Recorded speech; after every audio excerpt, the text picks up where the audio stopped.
Para po sa lahat ng mga manunood, kung gusto nyo pong maunang makapanood ng ating video bago pa sumapit ang ika-6 ng hapon ay sumali na po kayo sa ating channel at bukod pa doon ay matatamasa nyo din ang ating mga perks. Thank you sa pakikinig. Sa nakaraang video ay natapos tayo kung saan muli na namang nabigo ang hangal na masuhulan ang patay gutom na envoy na maririnig na sinasabihan ng hangal na si Liang Ziang na wag na daw nitong subukan pang suhulan siya dahil kahit ano daw ang gawin nito ay di siya magpapasilaw sa maliit na halaga lamang at habang tumatawa ng malakas ay sinabi niya sa hangal na tapos na daw ang kanilang usap at aalis na lamang siya dito.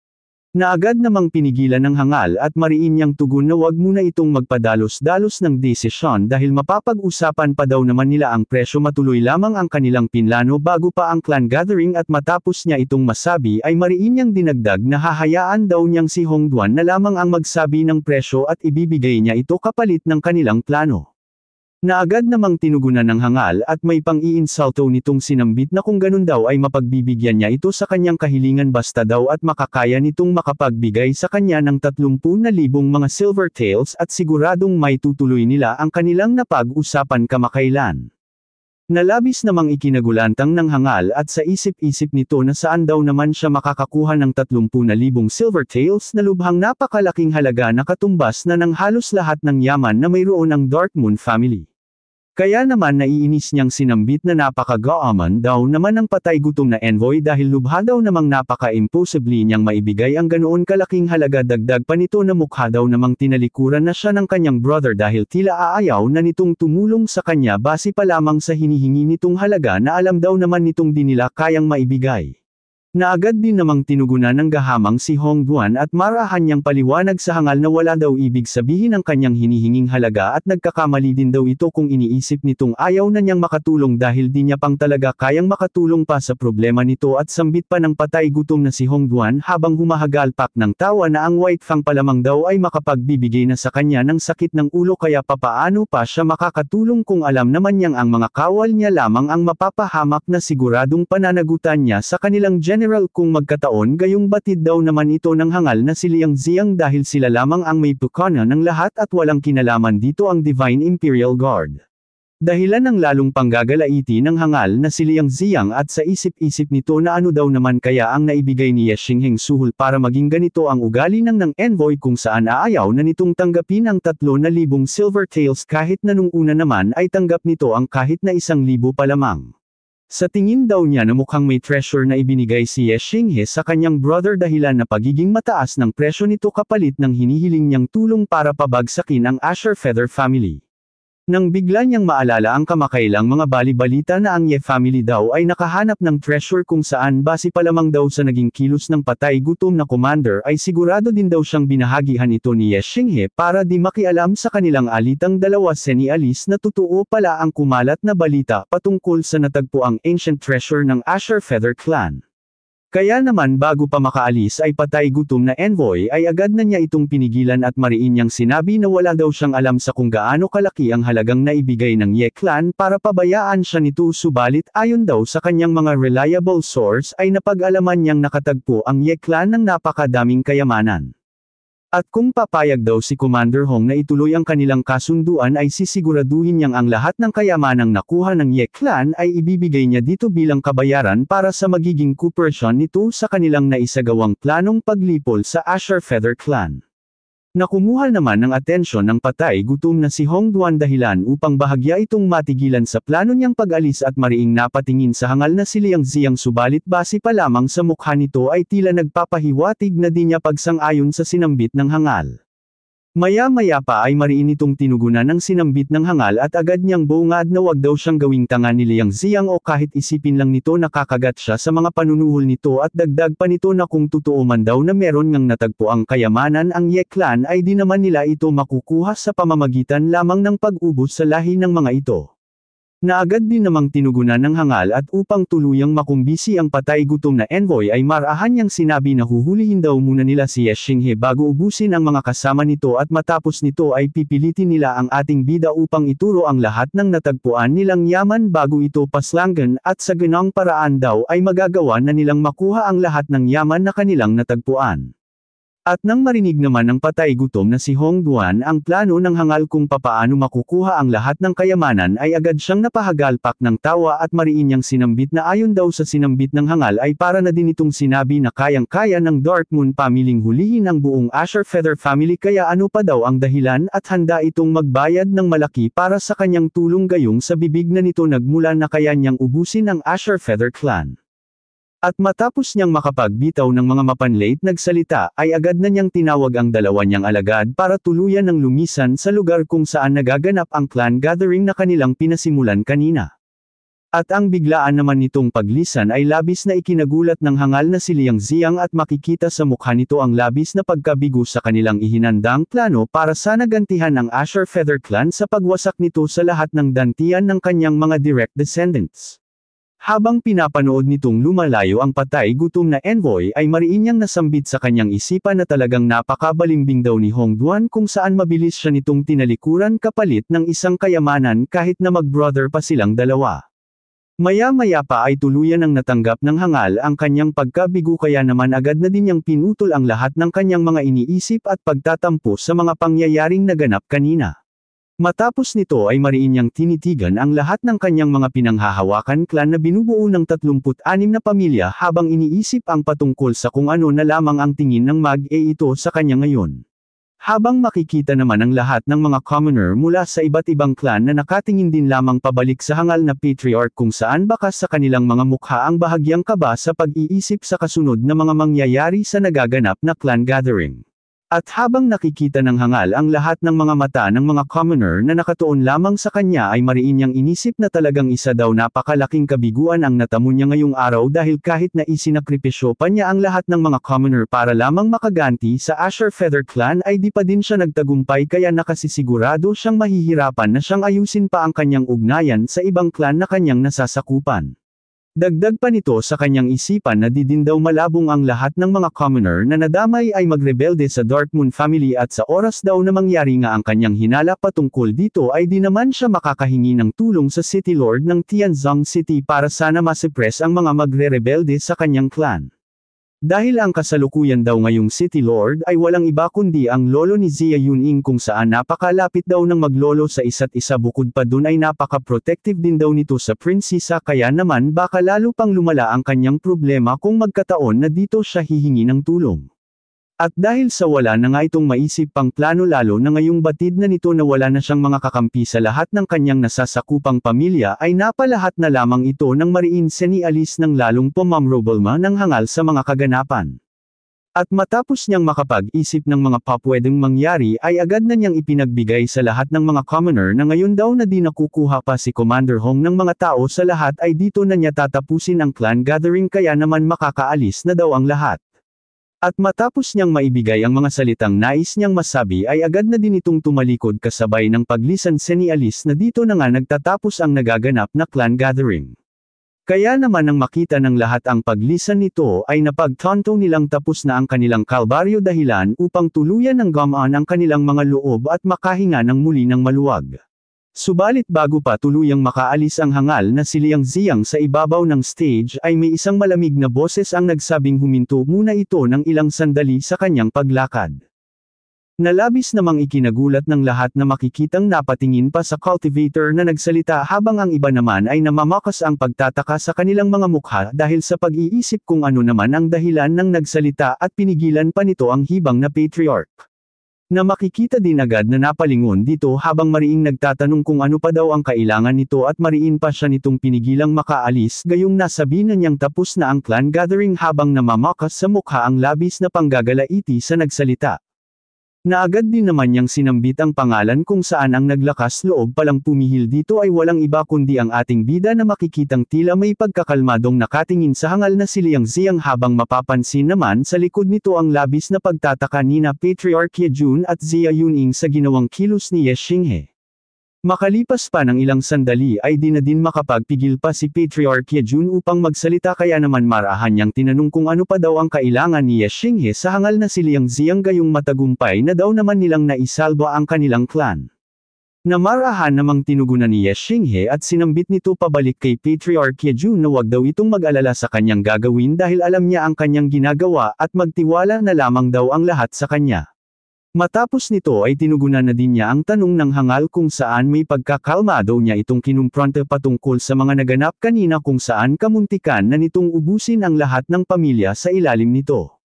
Mariin pa niyang dagdag na baka daw gusto muna nitong magpaliwanag sa kanila bago ito lumisan patungkol sa mga kahibangan nitong ginagawa sa lahat ng mga mabababang klan na pinanghahawakan nito.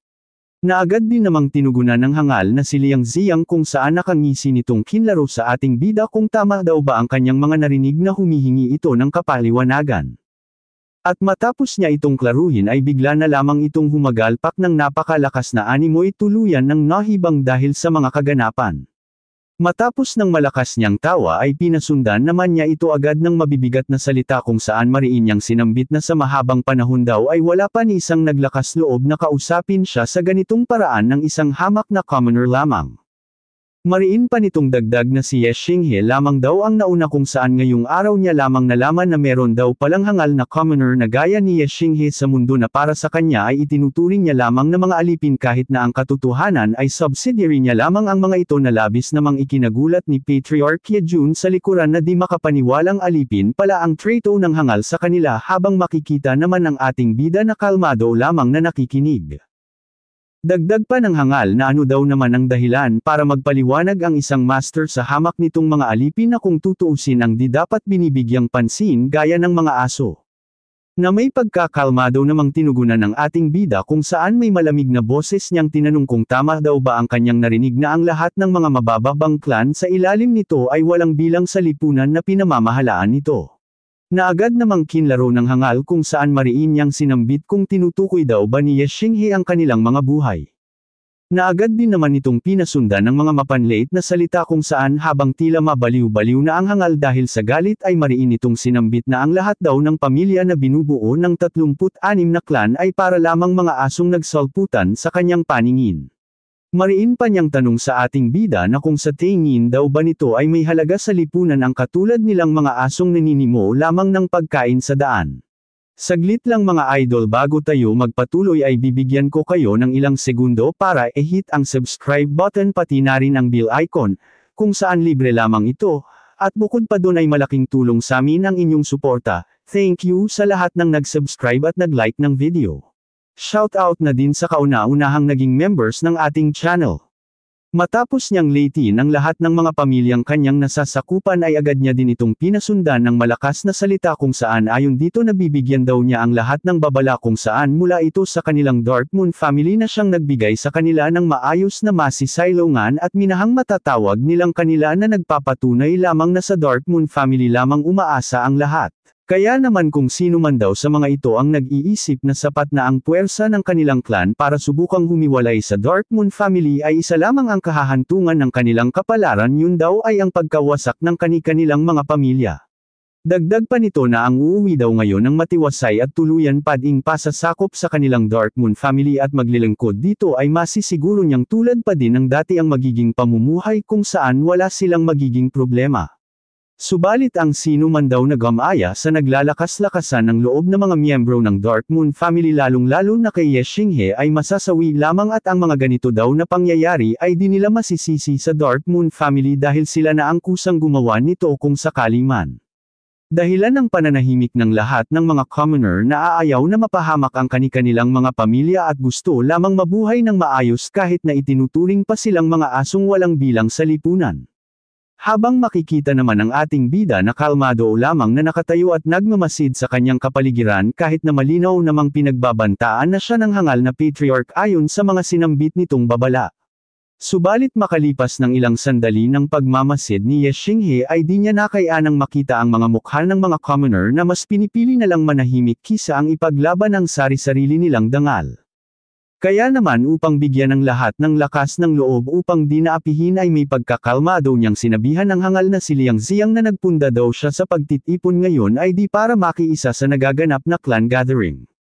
Kundi nagpunta daw sila dito upang ipabatid sa hangal na patriarch ng Darkmoon family na mula daw ngayong araw ay tumitiwalag na ang Asher Feather family sa bulok na pamamahala ng Darkmoon family at kailanman ay di na daw magbabago pa ang kanilang desisyon, gayong malinaw naman nilang nakikita ang pagkahibang ng patriarch dahilan kung bakit lalong naghihirap ang mga nasasakupan nito. Na may panggagalaiti namang tinugunan ng hangal na si Liang Ziyang kung saan ang gigihil niyang sinambit na sa mahabang panahon daw ng kanilang pamamahala sa mga aliping aso ay ni minsan ay di pa ito nangyayari sa kanila kung saan merong clan na maglalakas ng loob para tumiwalag at insultuhan ang kanilang pamamahala. Na may pagkaseryoso namang tinugunan ni Ye Xinghe at mariin niyang sinambit na kung nung una daw ay wala ni isa ang may lakas ng loob na kumalaban sa Darkmoon family ay pangungunahan na nila ito dahil di na daw kaya pang tiyagin ng Asher Feather family ang pang-aabuso ng mga katulad nitong hangal. Na tinugunan lamang ng hangal na patriarch ng isang malakas na paghagalpak ng tawa kasunod ng panlalait na salita kung saan sambit nito na nahihibang na daw ang Asher Feather clan kung inaakala nito na basta-basta na lamang niya hahayaan ang mga itong mamuhay sa lupang kanilang pagmamay-ari ng matiwasay sa kabila ng kalapastanganan ng mga ito. At matapos niya itong masambat ay agad na din itong nagbigay ng isang utos kung saan sambit nito na ubusin daw ang lahat ng sinumang kaanib ng Asher Feather clan upang di na ito giyahan pa ng ibang mga commoner at wala daw dapat matitira sa mga ito ni isang cultivator. Na agad din namang sinunod ng mga alagad nito na makikitang mabilis na kumilos upang magpakasipsip sa kanilang patriarch gaya ng mga kaklase nyo sa eskwelahang walang ginawa kundi magpakalinta at sumipsap sa guro. Kitang-kita mula sa malayo ang madaming bilang ng mga sunod-sunurang kawal ng Darkmoon family kung saan mabilis ang mga itong nagmartya upang palibutan ang lahat ng kasapi ng Darkmoon family ayon sa ipinag-utos sa kanila ng hangal nilang patriarch. At ang mabilisan namang kilos ng mga kawal ng Darkmoon family ay agad na ikinaalarma ng mga commoner mula sa ibang mga pamilya na walang kinalaman sa mga kaganapan sa pag-aakalang madadami sila sa pagkalipol ng lahi ng Asher Feather clan. Habang ang iba naman ay labis na nagtataka sa kung bakit maging sila ay nakasama sa lahat ng pinalibutan na nangangahulugan lamang na talagang damay na sila sa mga mapapaslang dahil sa kagagawan ni Ye Xinghe at ng buong Asher Feather family. Habang agad namang nagsipag-handa ang lahat ng mga expert na sumama kay Ye Xinghe sa pagpunta dito upang tumupad sa kailang mga salita subalit base sa mga mukha ng mga ito ay tila kalmado lamang sila na animoy handang-handa talagang pumuslang ng mga hangal na harang sa kanilang harapan. Habang makikita naman ang isa pang expert na agad na nagpamalas ng kanyang taglay na lakas kung saan makikitang agad nitong ilinabas ang malakas niyang aura senialis na wala itong planong umurong kahit na sobrang dami pa ng kalaban. Maging si White Fang ay agad na nagpakita ng kanyang banoy kung saan makikita ito na naglalabas ng kanyang mga pangil habang may nakakatakot na mukha senialis ng kanyang katapatan kay Ye Xinghe.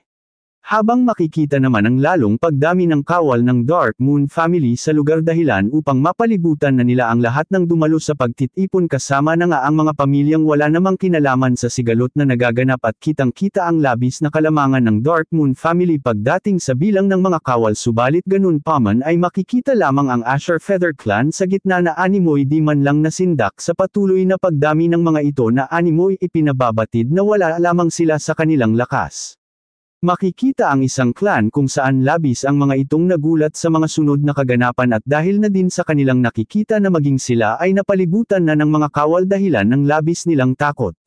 Kaya naman agad ding nagsalita ang isang patriarch na natatakot na madamay kung saan mariin niyang tinawag ang pangalan ni Ye Xinghe na kasalukuyang malapit sa kanilang pamilya.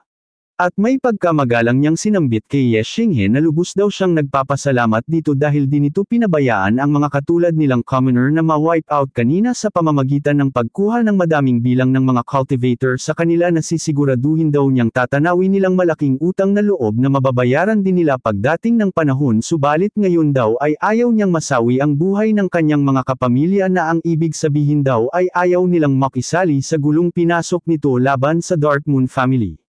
At ang hakbang daw na isinagawa nila ay di pagtatakasil dahil ayaw lamang niyang masawi ang kanyang mga kamiyembro na sana daw ay maintindihan ng kanilang young master Ye at humihingi daw siya ng paumanhin kung di sila makatutulong. Na agad din namang tinugunan ni Ye Xinghe at may pagkamarahan niyang sinambit na naintindihan daw naman niya ang panig nito kaya naman makakaasa daw sila na ang ginawa niyang pagsalbo sa kanila kanina ay di para makahingi lamang ang Asher Feather Clan ng tulong upang labanan ang Dark Moon family at makakaasa daw ang lahat na di niya gagamitin ang pabor na kanyang ginawa para lamang mapuwersa silang tumulong sa kanya. At matapos nito ay malakas niyang ipinaliwanag na ang lugar daw na kanilang kinatatayuan ay malapit ng maging battleground at ang sinuon daw na aayaw madamay ay maaari nang makaalis sa lugar maliban na lamang daw sa mga gustong tumulong na clan at gusto na ding tumiwalag sa bulok at pang-aabuso ng Dark Moon family. Kaya naman akma na sanang magsisialisan ang mga commoner na aayaw madamay sa kaguluhan ng bila silang harangin ng mga kawal sa pamamagitan ng pagtutok ng kanilang mga sibat sa mga ito dahilan upang matigilan silang lahat. Subalit makalipas ng ilang sandali ay tila may napansin ang commander ng mga kawal sa isang banda. Kung saan makikitang ang napansin pala nito ay ang senadoryos ng kanilang hangal na patriarch na makikitang nakatingin dito pabalik. Maya-maya pa sa pamamagitan ng pagsenadoryas ay ipinag-utos ng hangal sa kanyang mga kawal na hayaan na lamang ang mga commoner na gustong lumisan at aayaw makisali sa kaguluhan. Na agad din namang naunawaan ng commander ng mga kawal kaya naman agad din itong ipinag-utos sa lahat ng kawal na magbigay daan para sa mga commoner na aayaw madamay sa kaguluhan na agad din namang sinunod ng mga kawal kaya naman makikitang gumawa ang mga ito ng especially asyo para may madaanan ang lahat ng gustong umalis sa lugar. At nang makita naman ito ng mga commoner na ay pagpapahalaga sa kanilang mga buhay at aayaw madamay sa kaguluhan ay agad silang nagunahang upang agad na lumisan kung saan makikita ang mga itong may pagtutulakan pa dahil sa takot na agad na pumutok ang digmaan sa pagitan ng dalawang panig at masama pa sila. Kasunod nito ay ipinakita si Ye Xinghe na tila bahagyang nadismaya sa mga commoner na di man lang naglakas ng loob na wag palampasin ang pagkakataong makalaya sa kamay ng Dark Moon family at mas pinili na lang magpaalipin kisa sa ipaglaban ang kanilang dangal. Habang makikita naman ng hangal na si Liang Ziyang na sobrang saya nang makita ang mukha ni Ye Xinghe at ang nangyayaring kaganapan kung saan tila wala man lang sa mga commoner angay lakas ng loob na sumunod sa yapak ng ating bida kahit na ito na lamang ang pagkakataon nila para makalaya. Muling ipinakita ang buong area kung saan malapit na nga itong maging battleground dahil makikita ang malaking bilang ng lahat ng kawal ng Dark Moon family na nakapalibot sa lahat ng mga commoner habang mapapansin na tila may mga pamilya pa din ang nanatili sa kanilang kinauupuan senialis na makikiisa ang mga ito sa magaganap na labanan bilang kasapi ng Asher Feather Clan. Na agad din namang napansin ni Ye Xinghe na makikitang napatingin sa kinauupuan ng mga ito maging nanghangal na si Liang Ziyang na labis na lamang ang pagtataka ng makitang tila merong mga pamilya ang gusto na ding makigaya sa Asher Feather Clan kung saan ayaw na din nilang magpaalipan pa sa kanya at maya-maya pa ay marahan ng tinanong ni Ye Xinghe ang lahat kung bakit di pa daw ang mga ito umaalis gayong malapit nang maganap ang digmaan nila ng Dark Moon family. Na makikitang tinugunan lamang ng mga ito ng isang napakatalim na titig sa patriarch ng Dark Moon family at base sa kanilang mga ekspresyon na tila gusto na din nilang tumiwalag sa pamumuno ng Dark Moon family at lumaban sa tabi ng ating bida.